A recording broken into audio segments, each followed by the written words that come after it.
DK Metcalf is never far away from the spotlight. On the field, he's a physical freak and one of the NFL's most dangerous receivers, racking up 6,324 yards and 48 touchdowns across his 6 seasons so far. And now heading into his 7th year, DK Metcalf is making headlines again as the focus of endless trade rumors. And I mean, it's no surprise that teams are going to be lining up for his services, but what is shocking is how long he had to wait to get drafted on draft night. Selected at the end of the 2nd round in 2019, DK Metcalf watched 8 wide receivers that were taken before him, which some of them are going to leave you absolutely stunned. And these are those 8 wide receivers that were drafted before DK Metcalf. With the 25th pick, the Baltimore Ravens select Marquise Brown. He was drafted to be a game-changing weapon for sophomore quarterback Lamar Jackson, and he got stuck in immediately, scoring 2 touchdowns on his debut. With 147 yards in that game as well, things couldn't have started much better for Marquise Hollywood Brown. He went on to post 584 yards and 7 touchdowns as a rookie before turning up in the playoffs with 126 yards in a shocking loss to Tennessee. 769 yards and 8 touchdowns followed as a sophomore before Brown cracked the 1,000-yard mark in year 3. And despite reaching the milestone, Brown was very frustrated by his lack of usage in a run-first offense, leading him to do this. Hollywood Brown has just been traded by the Ravens and a 3rd-round pick. Here though, many injuries would start to become a problem. He played just 12 games in 2022, which yielded 709 yards and 3 touchdowns before lingering injuries in 2023 limited him to 574 yards and 4 touchdowns. Another move to Kansas City couldn't stem the bad fortune as an injury forced him to miss most of the 2024 season. He did make it back in time for the playoffs, but was barely involved in the run to the Super Bowl that was ultimately ended in an embarrassing 40-22 defeat by Philadelphia. I mean, even while playing in Kansas City, he never surpassed the 50-yard mark in a game, despite playing with arguably the most talented quarterback of all time in Patrick Mahomes, and he's going to need a healthy and productive year in 2025 to prove that he still is worthy of a significant role. And trust me, he definitely doesn't go down as a bust so far, at least yet, but Baltimore definitely is going to be kicking themselves, especially with the talent that did come after Marquise Hollywood Brown. New England Patriots select Mecole Hardman, wide receiver. Now, I don't really blame New England for taking Mecole Hardman here because, well, I mean, the dude was 6'4", 225 pounds, and they were absolutely spot on with him because if you look at his college production, the dude looked unstoppable. As we all know, though, they would never get any of that first-round return they thought they were going to get for him. Mecole Hardman opened his rookie season on the IR, limiting him to just 105 yards and 2 touchdowns in 7 games played. A healthier version of Hardman did play 14 games in 2020, but he could only muster up 309 yards and 2 touchdowns in 14 games. I mean, safe to say that's definitely not what you want from the first-round wide receiver you do take. And on top of that, that was their first wide receiver that they had taken since 1996 inside of the first round. So you're definitely hoping for a little bit more production than that. When he then turned in 184 yards and 0 touchdowns in 2021, it was clear that they had to let him go. Harry has since tried getting a new start in Chicago and testing the waters at tight end in Minnesota, but neither have really worked, and he didn't play a single meaningful snap in 2024, so he is a surefire bust by New England. 4 picks after Mecole Hardman, though, came Deebo Samuel, who was selected 36 overall by San Francisco. The San Francisco 49ers select Deebo. And even while coming out of college too, he was still that stocky and versatile weapon that many people saw in the draft, which is exactly what Kyle Shanahan wanted in a wide receiver and made it perfect for that versatile spot in their offense. I mean, he started strong with 802 yards and 3 touchdowns as a rookie in 2019, also taking 14 carries for 159 yards and 3 more scores on the ground. He did so as a part of an impressive Super Bowl run that saw San Francisco fall just short against the Kansas City Chiefs in 2019. Samuel then suffered an injury in 2020 that limited him to just 7 games, feeding into a dismal season all around for the Niners that perfectly encapsulated the Super Bowl hangover. Thankfully in 2021 though, they did bounce back, and Deebo Samuel was a big reason for that bounce back. He was absolutely awesome. I mean, in that 2021 campaign, he brought in 77 receptions for a career high 1,405 yards and 6 touchdowns, while leading the league with an average of 18.2 yards per reception. On top of being a dangerous weapon through the air, Deebo provided himself a bruising back, averaging 6.2 yards per carry on 59 attempts to collect 365 yards and 8 touchdowns on the ground. He earned first-team All-Pro honors for his efforts, but did not get the ultimate prize as the 49ers lost to the Rams in the NFC Championship game. They then lost in the same game again 1 year later before making it back to the Super Bowl in 2023 off of the back of another quality 1,000 scrimmage yard season from Deebo. Yet again though, the season ended in heartbreak as Kansas City got their second Super Bowl win against San Francisco for back-to-back titles. And while no Super Bowl ring did emerge during this stretch, Deebo was one of the most unique weapons in the league, earning the label wideback. His physical playstyle seemed to have caught up to him in 2024, but nobody would be surprised to see him return to his best in 2025 when he's going to be lining up for the Washington Commanders. The Tennessee Titans select A.J. Brown. Now with A.J. Brown standing at 6'1", 226 pounds, Brown is another physical wide receiver and a former teammate of DK Metcalf at Ole Miss. A.J. Brown asserted his dominance early and often in the NFL, hitting the 1,000-yard mark in each of his first 2 seasons to go along with 19 touchdowns. He was rewarded with a Pro Bowl selection for his efforts as a sophomore, but a slight dip in 2021, not helped by injury, encouraged Titans GM John Robinson to shock everyone by trading his big wideout to the Philadelphia Eagles during the 2022 draft. And as we all know, well, Titans fans, I'm sure that you guys are wishing that you still had A.J. Brown.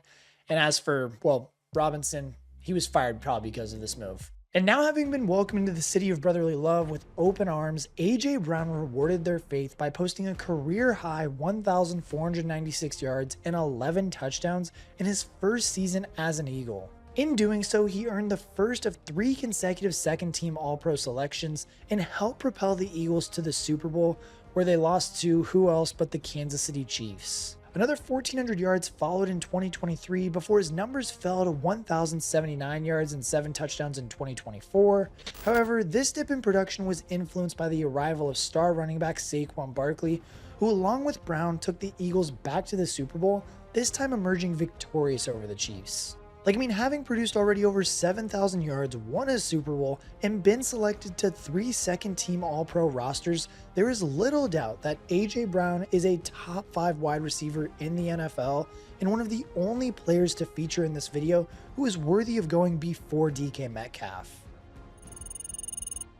With the 56th pick, the Kansas City Chiefs have selected Mecole Hardman. Now, Mecole Hardman is the next wide receiver taken off the board by the Kansas City Chiefs at pick 56. And now, yes, I know that we have mentioned the Kansas City Chiefs a good amount in this video already, with A.J. Brown losing to them twice and then beating them to get his Super Bowl ring, along with the Chiefs also ruining all of the Super Bowl runs that Deebo Samuel has been a part of. Well, as for Mecole Hardman, though, he's been on the beneficiary end of the other side of that coin with being a 3-time Super Bowl champion because he's been on the Chiefs. Has he done much? Nothing too crazy, but he's also a 3-time Super Bowl champion because he's on the Chiefs, which is pretty nice. As we all know, he is known for his speed. Hardman started strong with 538 yards and 6 touchdowns in 2019, winning a Super Bowl as a rookie, although he brought in just 4 catches for 29 yards during the postseason run. 560 yards and 4 touchdowns in 2020 were followed up by a career-high 693 yards in 2021, but that would eventually be the statistical peak of Hardman's career, and even after Tyreek Hill left the Chiefs in 2022, he could still only muster up 297 yards and 4 total touchdowns. And because of that too, that meant that KC was willing to let him walk in free agency ahead of the 2023 season, but they welcomed him back shortly after their pass receiving core took a little bit of a hit, and with Mecole not making an impact while he was in New York. And it really didn't matter either, because he didn't make much of an impact in KC either until that all-important Super Bowl 58, in which he reeled in 57 yards in the game-winning touchdown against San Francisco. Like, I mean, truthfully, from a talent perspective, Hardman does not even come close to DK Metcalf and some others on this list, averaging under 400 yards per season, but he has been a useful returner and has 3 Super Bowl rings to his name. Like, I mean, that's not bad return on a wide receiver at all. Now, after Hardman was picked at 56, there was a mini string of wide receivers that were not good in the NFL. With the 57th pick, the Philadelphia Eagles select J.J. Arcega-Whiteside. One pick after him came J.J. Whiteside, a big-bodied receiver from Stanford who is known for his contested catch abilities. And I mean, the Eagles did see him as a useful red zone weapon, but 169 yards and 1 touchdown as a rookie proved this wasn't going to be the case. Things only got worse from there too, with him managing just 85 yards as a sophomore and 36 yards in year 3. So unfortunately for him, he is definitely a bust. The Indianapolis Colts select Paris Campbell, receiver, Ohio State. 2 picks later did come Paris Campbell, who was selected 59th by the Colts. And I mean, a 4.31 40-yard dash did fill the Colts fan base with hope that they had found a dynamic playmaker, but Campbell never came close to the hype. Injuries meant that he never played more than 7 games in each of his first 3 seasons in Indy, with none producing more than 162 yards and 1 score. He did finally stay healthy in 2022 and posted 623 yards and 3 touchdowns, but the Colts still decided to let him walk. When Campbell then returned just 104 yards in 12 games as a Giant in 2023, it was clear that his days of contributing were over. A move to Philadelphia in 2024 does technically make Campbell a Super Bowl champion, but just 8 catches for 30 yards and a touchdown throughout the entire 2024 season says all you need to know about what role he did play. And now the final wide receiver taken before DK Metcalf, and one wide receiver that I thought was going to be pretty good coming out of Purdue, I think is what it is, I could be wrong, was Andy Isabella. With the 62nd pick, the Arizona Cardinals select Andy Isabella. And, well, he didn't really amount to anything. Like, I mean, the parallels both physically and production-wise between Andy Isabella and Paris Campbell are obvious. Both ran a 4.31 40-yard dash and were taken in the 2nd round, and both failed miserably to make an impact. 189 yards and 1 touchdown as a rookie for Isabella was followed up by a career-high 224 yards and 2 scores as a sophomore, but that was all she wrote. Since that sophomore season, Isabella has collected a grand total of just 34 more yards, rendering him an unfortunate bust and certainly not worthy of being taken before our next wide receiver.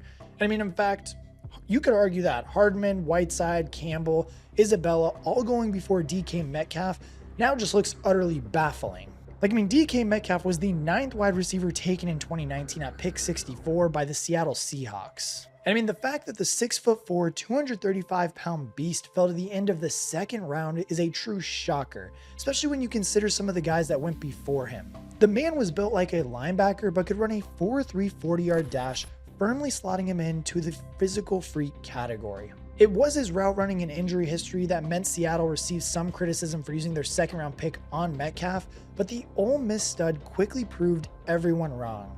As a rookie, he posted 900 yards and 7 touchdowns to help the Hawks reach the postseason, and then on the playoff stage, he set an NFL rookie record with 160 yards against the Eagles. And yes, while there would be no trip to the Super Bowl that year, Metcalf had filled the fan base with hope, and he took a bigger step forward as a sophomore. In 2020, Metcalf secured 2nd team All-Pro honors by scorching the league for 1,303 yards and 10 touchdowns, making everyone look silly for not trusting the 235-pound behemoth who could outpace most cornerbacks. I mean, since that breakout season in 2020, DK Metcalf has posted 2 more 1,000-yard seasons and 3 more with over 900 yards, taking his total tally to 6,324 yards and 48 touchdowns. He really is one of the rarest talents in the league and is a screaming value at the back end of the 2nd round.